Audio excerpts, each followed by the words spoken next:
हम चाहते हैं हमारे सारे बच्चे परिवार का सम्मान करें, आपस में मिलजुल के रहें, भाई भाई के साथ प्यार करें, माता पिता का सम्मान करें, समाज में मिलजुल के अपना योगदान दें, देश में योगदान दें। इसकी नींव कहां पड़ती है? जोर से बोलिए जरा। प्राइमरी के स्कूल में। जापान जहां 50 साल पहले कुछ नहीं था, दुनिया की बड़ी महाशक्ति बन गया क्योंकि उसने हमारा वैदिक गुरुकुल एजुकेशन सिस्टम अडॉप्ट कर लिया। चीन 50 साल पहले कुछ नहीं था, विश्व महाशक्ति बन गया क्योंकि उसने हमारा वैदिक गुरुकुल एजुकेशन सिस्टम अडॉप्ट कर लिया। सिंगापुर 50 साल पहले कुछ नहीं था, आज की डेट में वो विश्व गुरु बना हुआ है। क्यों? क्योंकि उसने हमारा वैदिक गुरुकुल एजुकेशन सिस्टम अडॉप्ट कर लिया। हमारी शिक्षा व्यवस्था ऐसी थी जहां बचपन में ही बच्चों को आर्थिक संस्कार भी दिया जाता था, शारीरिक रूप से मजबूत भी किया जाता था। शिक्षा की शुरुआत होती है, स्कूल की शुरुआत किससे होती है? प्रार्थना से। बच्चा जाता है, पहला काम क्या करता है स्कूल में? जोर से बोलिए जरा। प्रार्थना। उस प्रार्थना का बहुत असर पड़ता है। आपके स्कूल की प्रार्थना कैसी है, उससे बच्चे के अंदर संस्कार विकसित होता है। बच्चों में प्राइमरी में शुरुआत में ही, जब वो 6 साल का है, 7 साल का है, 8 साल का है, अगर उसी समय से उसको राम और भरत कैसे रहते थे अगर ये स्टोरी बताई जाए, भगवान श्री राम अपने माता पिता का कैसे सम्मान करते थे अगर ये स्टोरी बताई जाए, सावित्री और सत्यवान की कथा बताई जाए, लक्ष्मण और राम की कथा बताई जाए, पांडव युधिष्ठिर और भीम कैसे रहते थे, नकुल और सहदेव कैसे रहते थे, अगर इसकी कथा बताई जाए तो हमारा परिवार का मिलन, परिवार का संपर्क बढ़ेगा कि नहीं बढ़ेगा? जोर से बोलिए जरा। क्या बच्चों में बताया जा रहा है? क्या नहीं। जिस देश में श्रवण कुमार रहते थे, अगर उस देश में ओल्ड एज होम बनाना पड़ रहा है, इसका मतलब हमारी संस्कृति, हमारी शिक्षा व्यवस्था फेल हो चुकी है। जिस देश में लोग माता पिता को तीर्थ करा रहे थे अपने कंधे पे बैठा के, उस देश में अगर बच्चे अपने माता पिता को नहीं रख पा रहे हैं और वृद्धाश्रम में भेज रहे हैं, इसका मतलब हमारी शिक्षा व्यवस्था ठीक नहीं है, शिक्षा में संस्कार नहीं है। हमारी शिक्षा से डॉक्टर तो बन रहे, इंजीनियर तो बन रहे, प्रोफेसर तो बन रहे, लेक्चरर भी बन रहे, तहसीलदार बन रहे हैं, कलेक्टर बन रहे, कप्तान बन रहे, लेकिन सच्चे भारतीय नहीं बन रहे हैं, सच्चे इंसान नहीं पैदा हो पा रहे हैं। इसलिए स्कूल के करिकुलम को बदलने की जरूरत है और स्कूल के प्रार्थना को बदलने की जरूरत है। हमें अगर स्कूल में बच्चा आ रहा है और बच्चे को प्रार्थना सिखाई जा रही है, हे मातृभूमि तुम्हें प्रणाम करता हूं, ये अच्छा है कि नहीं? जोर से बोलिए जरा। अगर बच्चा स्कूल में आता है और कहता है, हे मातृभूमि तुमने हमारा पालन पोषण किया है, हे मातृभूमि तुम्हारी सेवा में ही शरीर मेरा समर्पण है, हे मातृभूमि तुम्हें बारंबार प्रणाम करता हूं, उससे बच्चे में संस्कार आएगा कि नहीं आएगा? जोर से बोलिए जरा।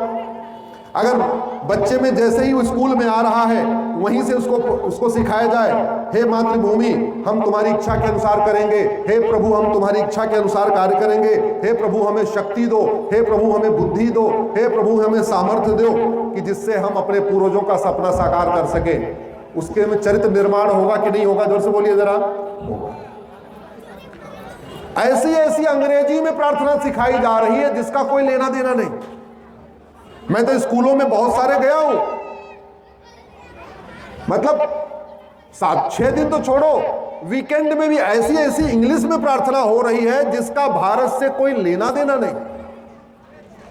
इसलिए अब समय आ चुका है कि भारत के सभी कम से कम प्राइमरी स्कूलों में प्रार्थना बदली जाए। जहां अच्छी प्रार्थना हो रही है ठीक है, लेकिन कम से कम जहां प्रार्थना ठीक नहीं हो रही है वो बदली जाए। अच्छी चीज केवल कुछ एक जगह क्यों होनी चाहिए? अच्छी चीज तो सबको मिलनी चाहिए। अच्छा भोजन सबको मिलना चाहिए, अच्छा कपड़ा सबको मिलना चाहिए, वैसे अच्छी शिक्षा सबको मिलना चाहिए, अच्छा संस्कार सबको मिलना चाहिए। एक प्रार्थना है जिसको हम कहते हैं संघ प्रार्थना। क्या है? नमस्ते सदा वत्सले मात्र। जिन लोगों को पता है उसका अर्थ भी पता, इसलिए जो उनको पता है उनको हम बताना भी नहीं चाहते उसका क्या क्या अर्थ है। लेकिन इतनी बढ़िया प्रार्थना है, आप बताइए ये भारत के सभी स्कूलों में सुबह सुबह इसको गाना चाहिए कि नहीं गाना? जोर से बताइए जरा, आवाज और जोर से। ये नमस्ते सदा वत्सले मातृभूमि भारत के सभी प्राइमरी स्कूलों में अनिवार्य रूप से शुरू करना चाहिए कि नहीं? ये नमस्ते सदा वत्सले मातृभूमि उत्तर से दक्षिण, पूरब से पश्चिम तक सभी स्कूलों में अनिवार्य करना चाहिए कि नहीं करना चाहिए? अब कुछ लोग कहेंगे ये तो संस्कृत में है, तो संस्कृत क्यों अनिवार्य करना चाहिए? भारत के संविधान का आर्टिकल 351 कहता है भारत के सभी नागरिकों को हिंदी और संस्कृत लिखना, पढ़ना, बोलना आना चाहिए। मैं कह रहा हूं बाकी कुछ ना आए, अरे कम से कम प्रार्थना तो आनी चाहिए। नमस्ते सदा वत्सले मातृभूमि प्रार्थना आएगी, बच्चों में संस्कार आएगा, राष्ट्र के प्रति समर्पण आएगा, समाज के प्रति समर्पण आएगा, आपस में फ्रेटर्निटी बढ़ेगी, आपस में इक्वलिटी आएगी।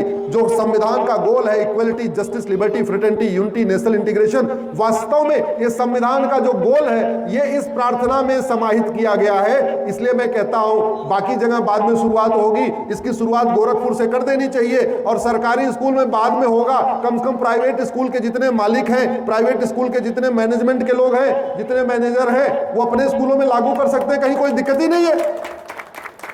और अगर कोई विरोध करे कि नहीं मेरा बच्चा नहीं गाएगा, उसको हमारे पास ले आना, हम बताएंगे उसको क्यों गाएगा। ये भारत का संविधान कहता है राष्ट्रभक्ति, राष्ट्र प्रेम, राष्ट्र समर्पण, राष्ट्र प्रथम की भावना बच्चों में कूट कूट के भरी जानी चाहिए। और वो भावना आएगी जब लोग वंदे मातरम गाएंगे और नमस्ते सदा वत्सले मातृभूमि गाएंगे। इसलिए हम तो कहते हैं सरकार जब करेगी सब करेगी, प्राइवेट स्कूल में शुरू कर दीजिए। और आज एक निवेदन करके जा रहा हूं, किसी बढ़िया यहां गोरखपुर के स्कूल में इसको शुरू करिए, उसका वीडियो बना के मुझे भेजिए, उस वीडियो को पूरे देश में फैलाना मेरा काम है, ये मेरी जिम्मेदारी है, मैं पूरे देश में फैलवा दूं।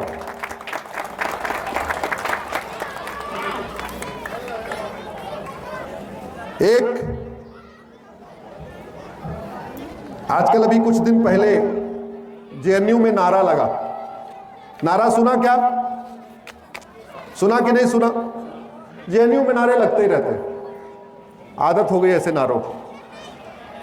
कई बार नाम का बड़ा असर होता, मैं पहले भी कई बार कह चुका हूं, इस अगर जेएनयू का नाम वीर सावरकर यूनिवर्सिटी हो गया होता, अगर जेएनयू का नाम वीर सावरकर यूनिवर्सिटी हो गया होता, ऐसे नारे लगने बंद हो चुके होते।